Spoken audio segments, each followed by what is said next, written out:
These days, as divided as America is, it's rare for us to find anything that 75% of Americans agree on. But there is something 3 in 4 voters agree members of Congress should not be able to trade stocks. And it does make sense.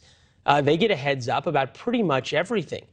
Unfortunately, there are 75% of all Americans, 200+ million, who want something, and there are just a few hundred people who don't seem to agree, except they're the important few hundred, the 535 all serving in Congress.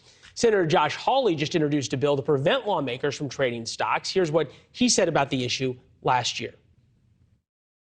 If you come into Congress, my view is you should have to sell the stock and either put it into broad-based mutual funds, like most Americans invest in, or in a completely blind trust you have no control over whatsoever. His bill is actually called the Pelosi Act because she failed to hold a vote on a similar bill last year. And to be fair, we've seen a handful of these bills over the years. They never pass. But members of Congress seen profiting off of public office is a problem. Let's actually start with the former speaker whose husband has made tens of millions of dollars trading. Yesterday, the Department of Justice filed an antitrust lawsuit against Google. She traded $3 million worth of Google stock a month ago. You decide if it's a coincidence. But it's not just her. An investigation by the trading website Unusual Whales found last year 131 members of Congress filed stock options and trading disclosures. They made more than 12,000 transactions. And in a shocker, they made nearly $800 million in the process. Back to Hawley. He's putting lawmakers sort of in a tough place, right? They have to go on the record and vote for or against something that virtually every American wants, if it makes it to the floor. With that, we bring in Dr. Lauren Wright, Associate Research Scholar at Princeton. It's sort of uncanny. There's a number of congressmen who are able to do their job in Congress and still beat the very best traders on Wall Street and money managers. It's wild how that happens. That said, 75% of Americans say they want this, but nobody seems to hold their representative accountable for not doing it, right?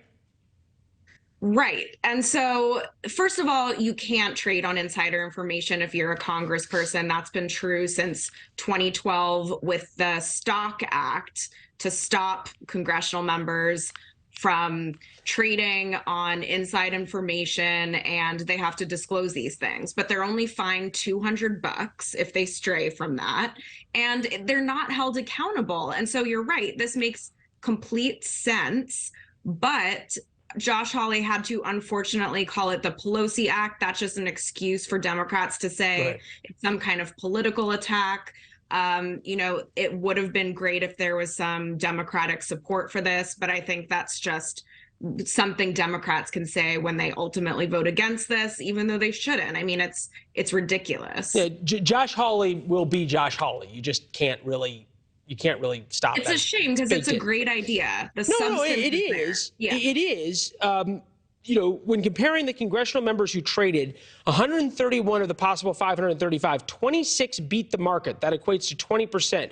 Over the past 10 years, only 10% of fund managers who are doing it full time outperformed the S&P 500. So either these people have totally missed their calling and should be fund managers. You say there's rules against insider trading. Yes. And then there's the practicality that you may hear different things in the hallway. You sort of know what's coming. You get different briefings, and maybe you trade some stock.